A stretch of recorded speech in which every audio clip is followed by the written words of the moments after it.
50 high school boys, freshmen through seniors, showed up for the tryouts for the Lansley High School varsity basketball team.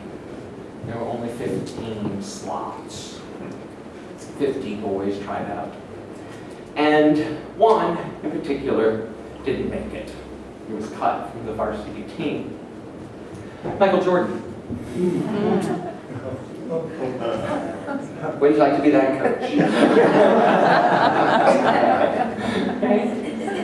Lesson over.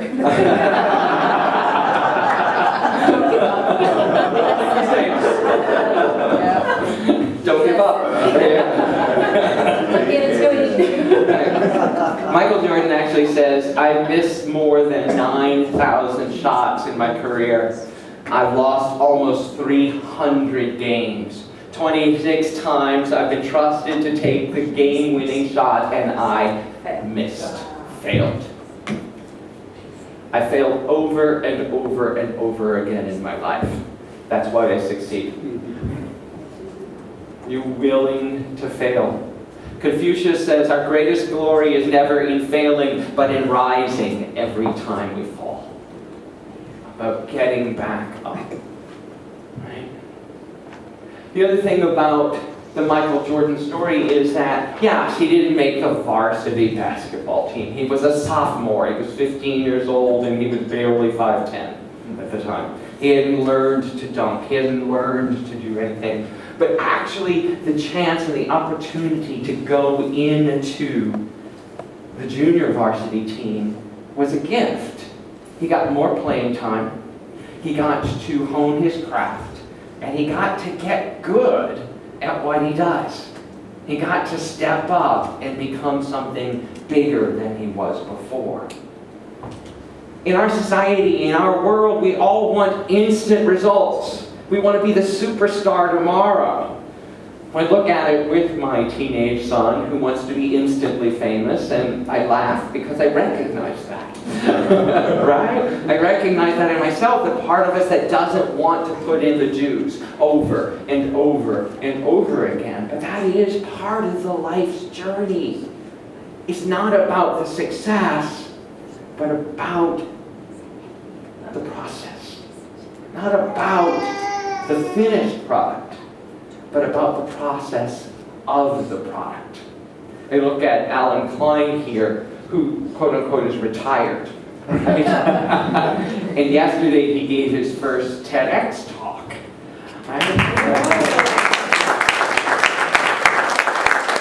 Constantly working on and refining and figuring out what's the next best technique. What's the innovation? How can I get better?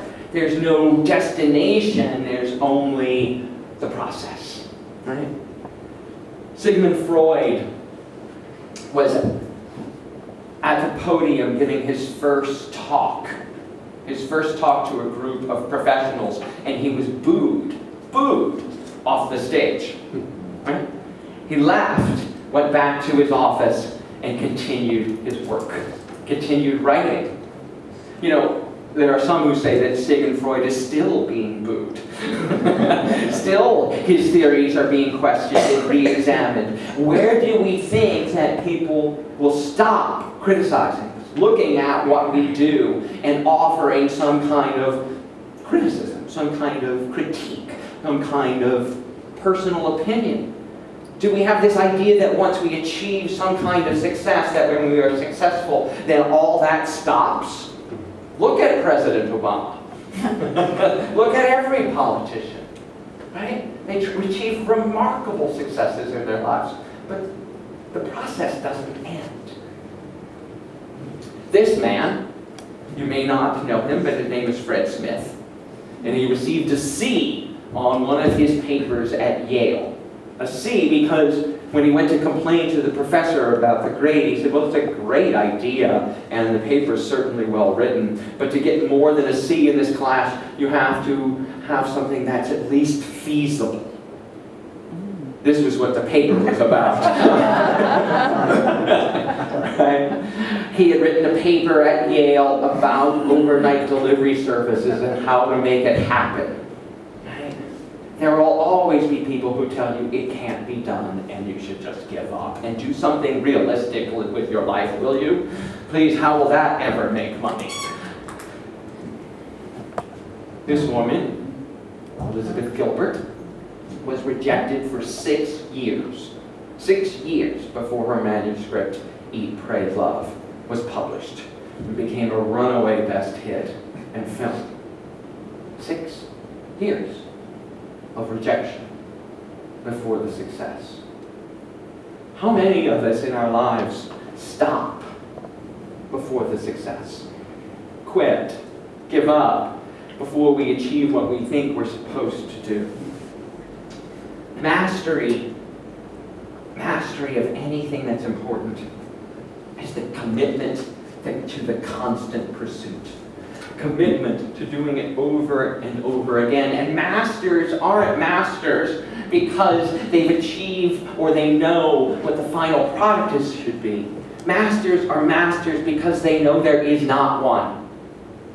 They know that there is not a destination, but only the journey.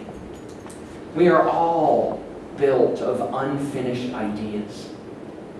We are all works in process.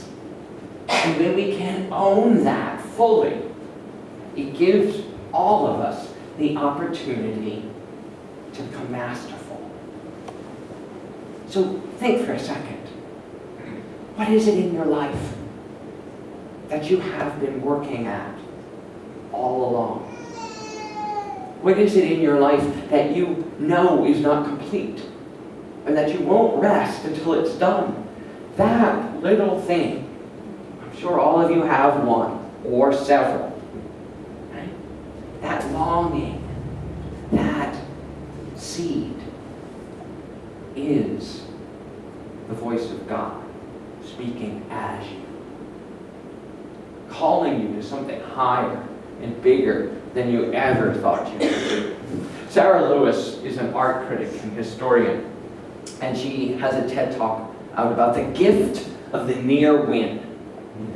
The gift of the near win. She studies and looks at athletes and how in the process of coming in second, we are more motivated to fine-tune, to find what's not quite right, to reassess and realign our physical posture, and to succeed at the second time. She talks in her TED Talk that is amazing.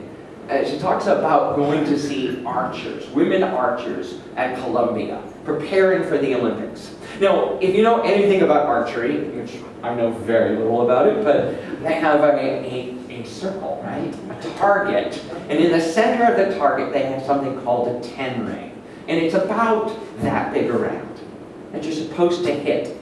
But you're supposed to hit it, and get this, from 75 yards. 75 yards, okay? So this building from here to here is 25 feet. 25 feet. So this whole room is about 70 feet.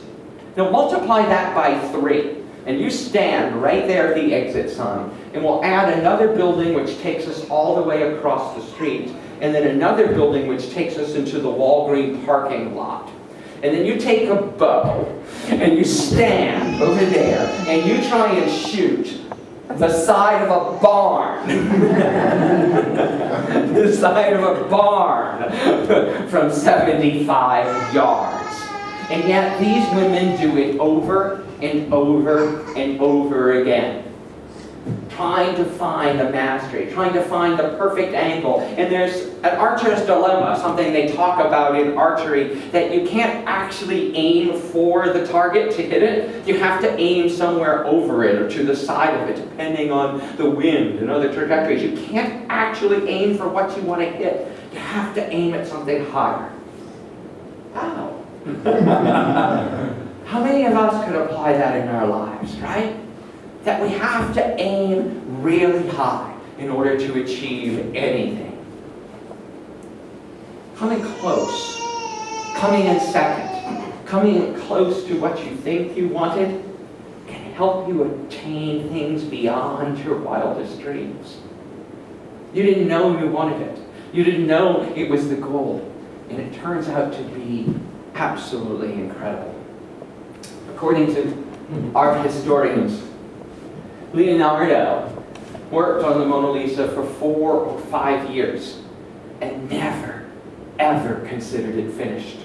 In fact, he said, "The greatest failing of my life is that I've never finished anything." He always considered his work to be in process, undone. Now, we look at it today as a masterpiece, but the man who commissioned it didn't like it and let the King of France buy it instead. And it sat obscure for hundreds of years until someone stole it in 1919. And in its theft, it became famous.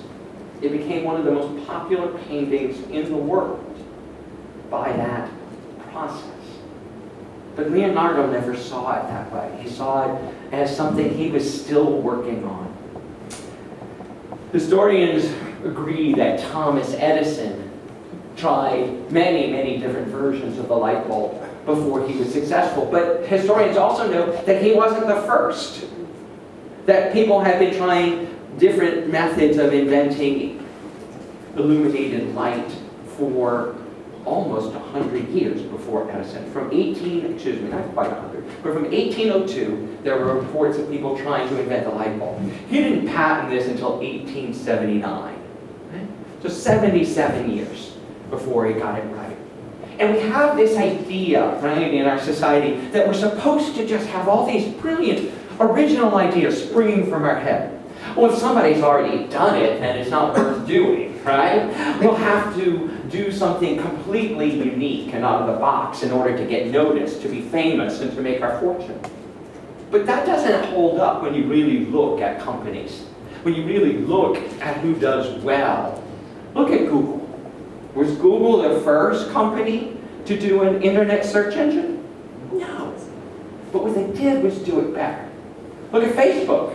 Was Facebook the first one to do a social media platform? Absolutely not. For those of you who remember MySpace. Right? But what they did is they took what was already there and built on it, and created and innovated and fine-tuned and made success.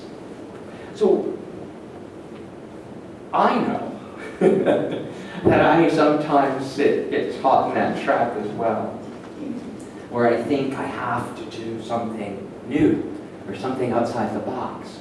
And yet, I also know that my best work comes from when I read other people and interpret it just through my own lens.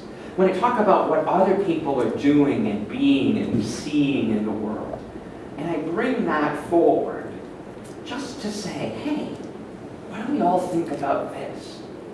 Thomas Edison always was inventing, always was looking for new ways. He talks about, in his own words, that he tried over 10,000 different filaments to get the light bulb to work. 10,000 different ways before he got it right. And someone asked him, he goes, what did it feel like to fail 10,000 times? And he said, I didn't fail. I got closer to success with each time. He says, actually, I found 10,000 ways how it's not working. Yeah, how it's not. It doesn't work.